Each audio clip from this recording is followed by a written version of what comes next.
gamot para sa balat, sa payat at nabubundat. May gamot sa nalulungkot, pero lagot ang napipikot. May gamot Noon po sa kayo ng Kalusugan TV. Napag-usapan na po natin ang pampatigas. Ngayon, ang pag-uusapan natin pampalambot. At para masaya ang ating usapan, isasama ko sa usapan si Heavenly Beauty na si Miss Ami Perez. Welcome sa paborito ninyong show, ang Kalusugan TV. Doc, ano ba pag-usapan natin? Di ba, napag-usapan na natin yung pampatigas noon? Yung sa erectile dysfunction episode. Oo. Kaya napag-usapan natin yung pampalambot. Teka, parang alam ko itong pag-uusapan natin. Kasi napansin ko maganda ang breakfast natin ngayon puro prutas. Ito ba'y dahil ang pag-uusapan natin ngayong umaga ay yung tinatawag na sakit na constipation? Well, actually, ang constipation ay hindi naman sakit. Ito ay isang masasabing senyales na baka may ibang problema. Kasi ang common na alam ng mga tao, Dok, ilang beses pa dumudumi ang isang tao sa araw? Ang alam nila, isa.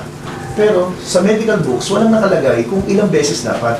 Pwedeng 2, 3, yung iba nga 4, iba 5. Depende yan sa sistema ng pasyente. Doc, tanong muna kita, ano ba ang constipation? Para maliwanagan ang ating mga manonood. Pag sinabi natin constipation, ang unang nasa isip natin, hirap dumumi. Ngunit ang constipation ay pwedeng sabihin din kung nagbago yung usual pattern na pagdumi mo. For example, everyday nagpupunta ka na siya, nakakadumi ka. Ngayon, bigla na lang naging every 2 days, every 3 days, bago dumumi. So, pwede mo sabihin constipated. Okay, yung tao naman na dati 2 or 3 times a day dumudumi, bigla naging isang beses, pwedeng sabihin niya na constipated na siya. Ang constipation, unang-una, may kasamang pag-ire sa pagdumi.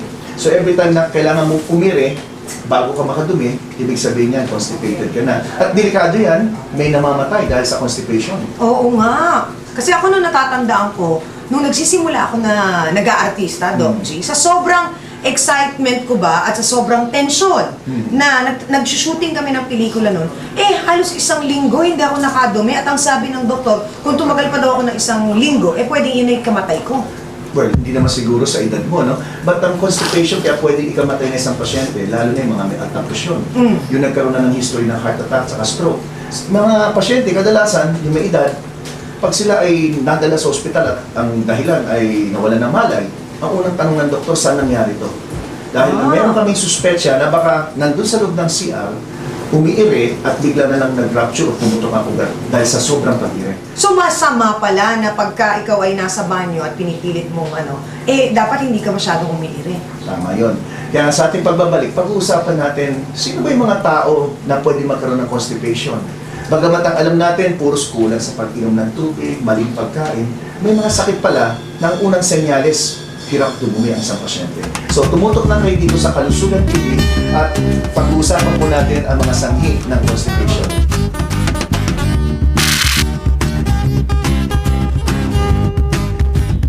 Kayo po ay nanonood ng Kalusugan TV at pinagkukwentuhan namin ni Doc G ngayong umagang ito ay constipation. Doc G, matanong kita, totoo ba na kapag kulang ang isang tao sa tubig, ito'y kadalasang nagiging dahilan para maging constipated siya? Well, tama yun, no? Ang pinaka number 1 na masasabi natin dahilan ng constipation ay kakulangan ng pag-inom ng sapat na bilang ng tubig.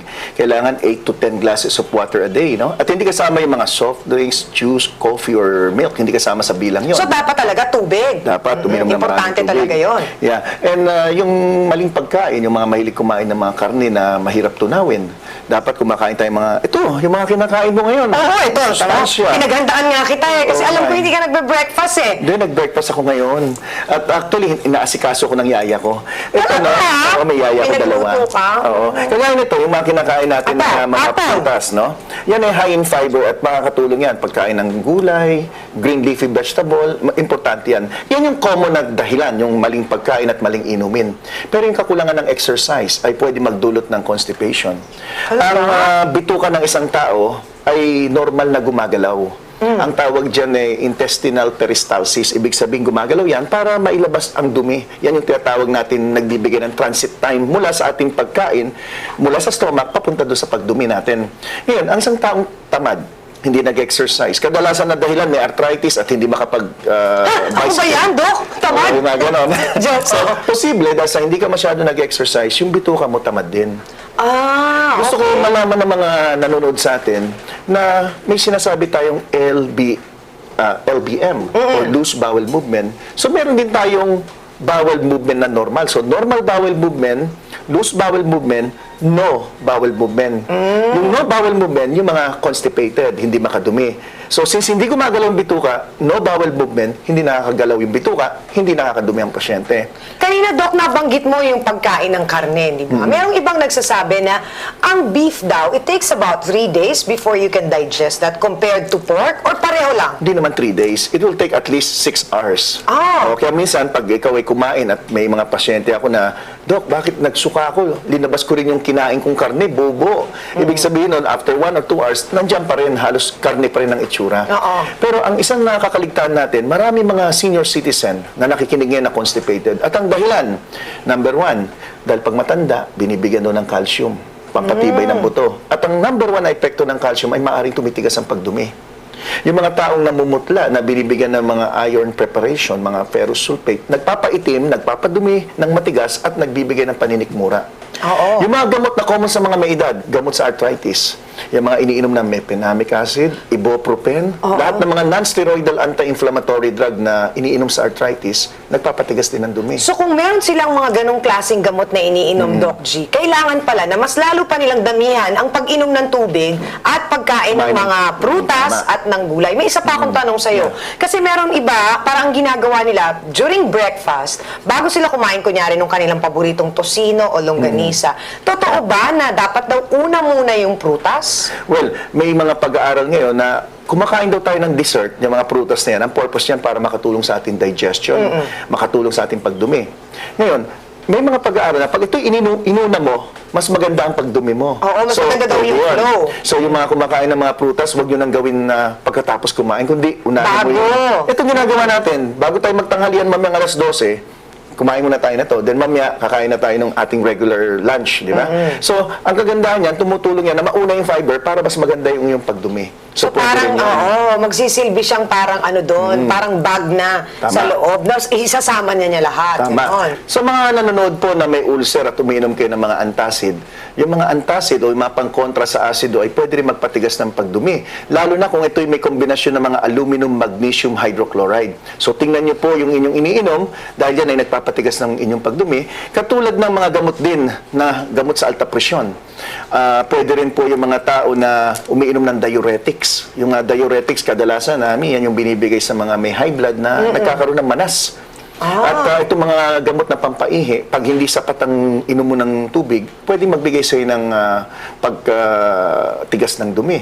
Dahil importante maraming tubig, dahil ang ating pagdumi, yung mismong dumi, ay may tubig yan. Kaya may mga masasabi tayong mga binibigyan na preparation, ang purpose nun ay ma-increase yung bulk forming ng dumi natin para lumaki ang dumi na mas malaki, mas malambot. Kaya ang constipated, pag dumumi, sabi nila, ba't ang dumi ko parang tain ng kambing? Oo nga, Di ba? maliit. Bilog, no? Parang mga champoy. Oo. Di ba? So, yan ang kagandahan ko. Naintindihan nila ngayon yung ating topic. Yung mga nanonood sa atin, nalaman nila, kaya pala ako hirap dumimi dahil uminom ako ng calcium, uminom ako ng Meron gamot. silang may mga maintenance na Tama. gamot na...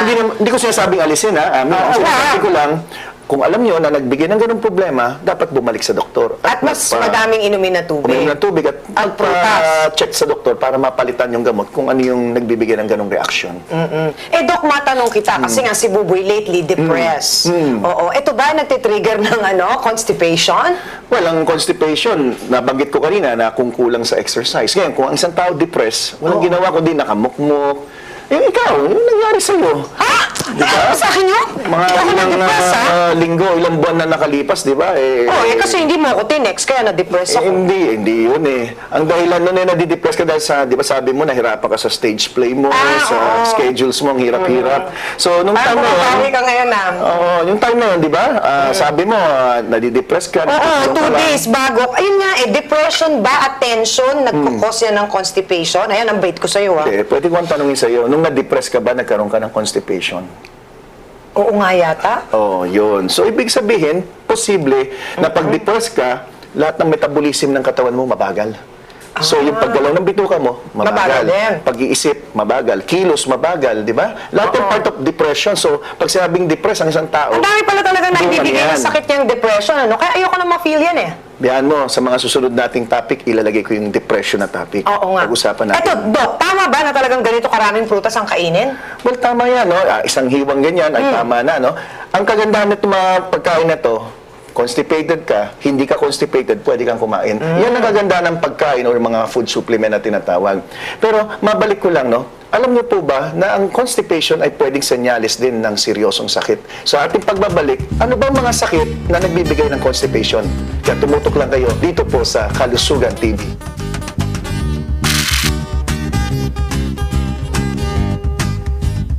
Isa pa sa mga dapat matandaan natin is yung mga pasyenteng nag-aabuso sa mga laxative. Pwede kasing yan ang maging dahilan kung bakit sila magiging constipated. Kaya importante na wag lang basta-basta magsi-self-medicate ng laxatives kasi pwede rin itong maging cause ng constipation. Isa sa mga dapat tandaan natin ay ang dehydration.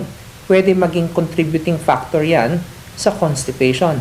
So hanggat maaari, isa sa mga kailangan ninyong tandaan, kung may mga problema katulad ng mga colon cancer, isa sa mga pwedeng maging simptomas nito ay ang constipation. So, dapat kung meron kayong mga simptomas tulad ng pagbaksak ng timbang, may bleeding sa pagdumi, o di kaya pagbaksak ng timbang na nagkakataon kasabay ng constipation, dapat ipakonsulta nyo sa doktor yan.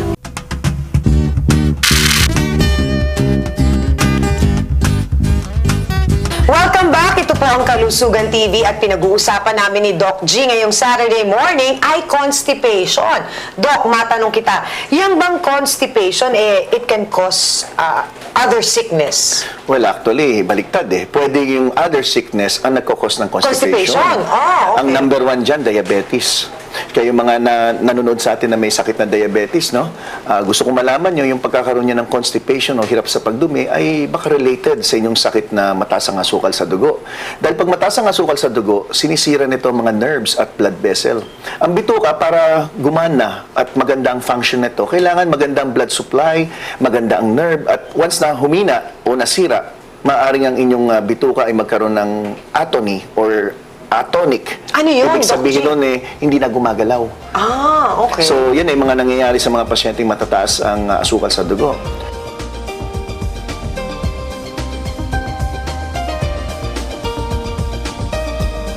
Ngayon, bukod doon sa pagkakaroon ng sakit na diabetes, pwede rin yung hypothyroidism.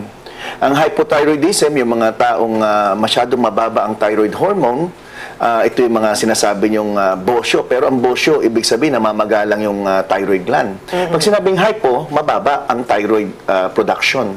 So pag mababa ang thyroid, ang bituka natin ay tamad din.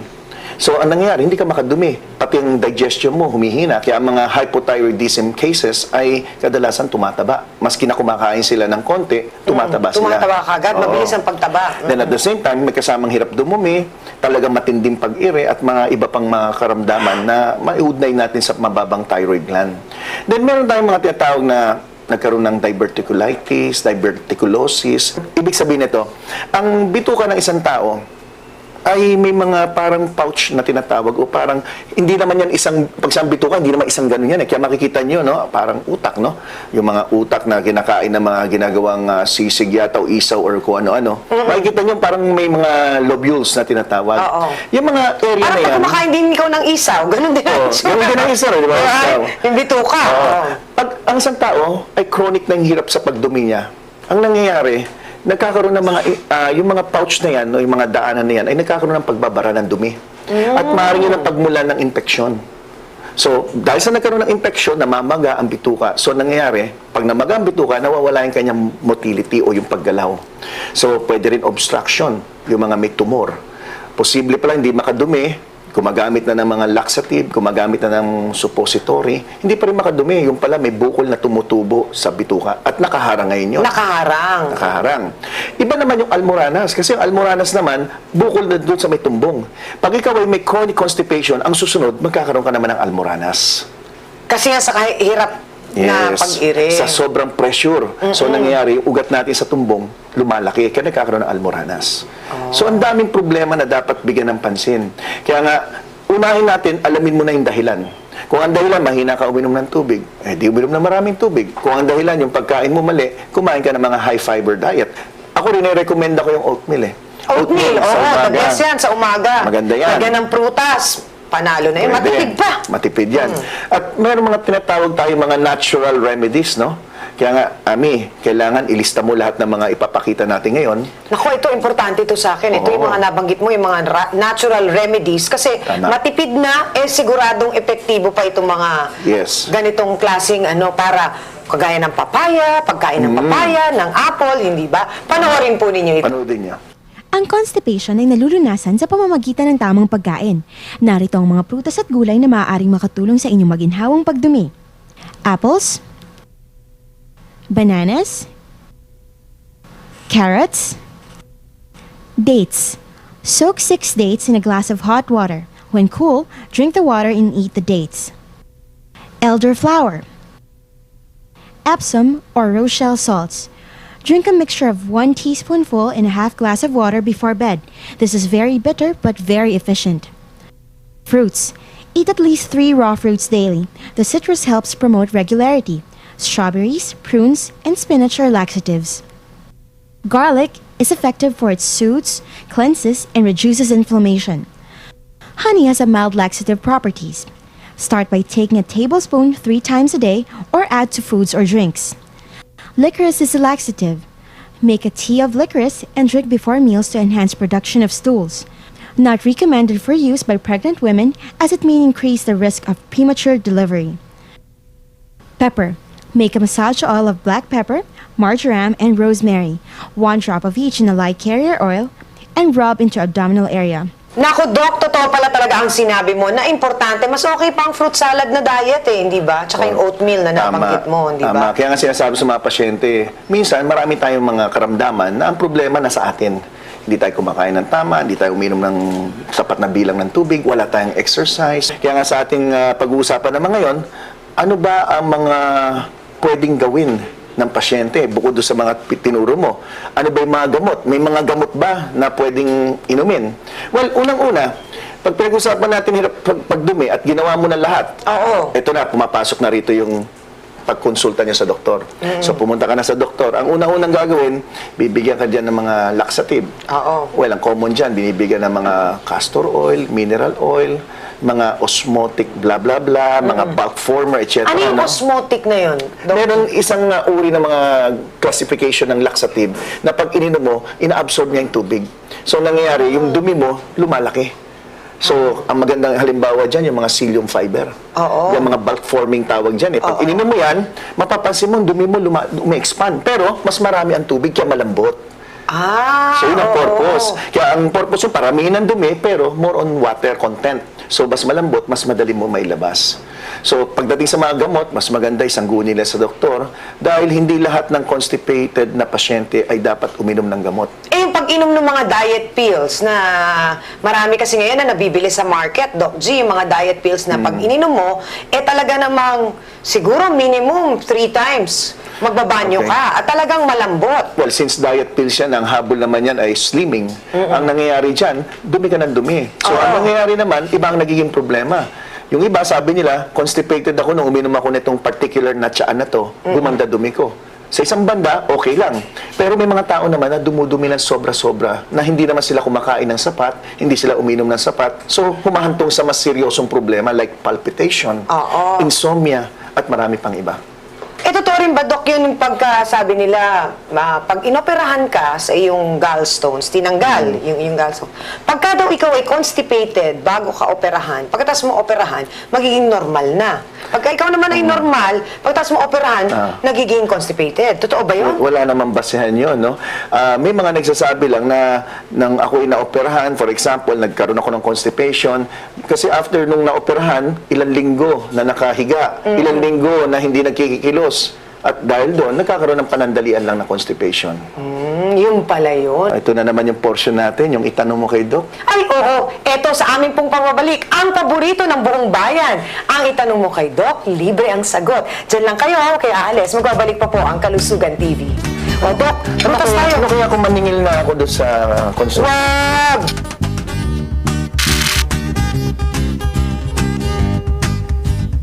Isa sa mga dapat rin nating tandaan, ang paminsan hindi sa pagsagot ng call of nature na tinatawag natin. Kunwari nararamdaman na ng pasyenteng nadudumi siya, pero imbis na dumumi, pinagpapaliban sa mamaya. Ang nangyayari, nawawala yung urge para dumumi habang tumatagal at pwedeng maging sanhiyan ng constipation. Pero kadalasan, ang constipation pwedeng dahil rin sa bad bowel habits.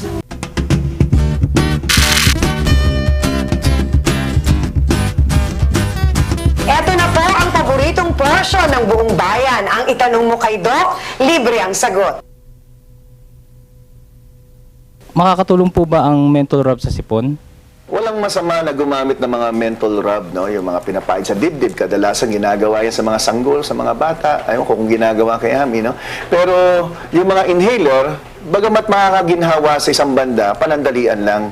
May mga pag-aaral na pag matagalan na gamit yan, lalo nagbabara ang inyong paghinga. So, hindi ko ina-advise yung inhaler. Naku, Doc, mukhang malapit na tayong magpaalam, pero syempre hindi kumpleto ang Saturday morning ko kapag ka wala kang kwento sa akin. Anong baon mong kwento? Well, ito Kasi pag inintriga pa kita, Oo. baka tanggalin mo na ako sa show eh. Naninervous na ako. Actually, since pinag-uusapan Oh. natin ng constipation, Ano? may mga pasyente sa clinic na naaawa ko na umiinom sila ng mga laxative at chronic abuse na ang kanilang paggamit. Ibig sabihin, every night, iniinom nila. Hindi na sila nagbibigay ng sapat na panahon na sila umupo sa trono, hintayin yung urge o yung pakiramdam na madudumi sila. Ang gusto nila yung tipong every night before going to bed, iinom na sila ng mga laxative. At meron tayong tinatawag na chronic abuse ng laxative. Kung saan, na pag hindi ka na uminom na itong mga ito, hindi ka na makadumi. Kaya marami ako mga pasyenteng ganyan ang problema pagdating sa clinic at inaayos ko. Nag-umpisa tayo sa umpisa, which is kumain ng tama, uminom ng maraming tubig, Mag-exercise at tamang diet. Tamang diet. Palagi yan, magkakasama yan. Kaya nga yung mga nanonood po ngayon, huwag ho kayong iinom kagad ng mga gamot na pampadumi. Kunin nyo ng natural na paraan muna. At the same time, yung mga pasyenteng na stroke, huwag kayong magtaka kung binibigyan kayo ng mga doktor ng pampadumi. Kasi pag na-stroke kayo, at hirap kayo dumumi the following day, yan ang problema natin. Yung another na pag-ire ay maaaring magbigay ng another stroke.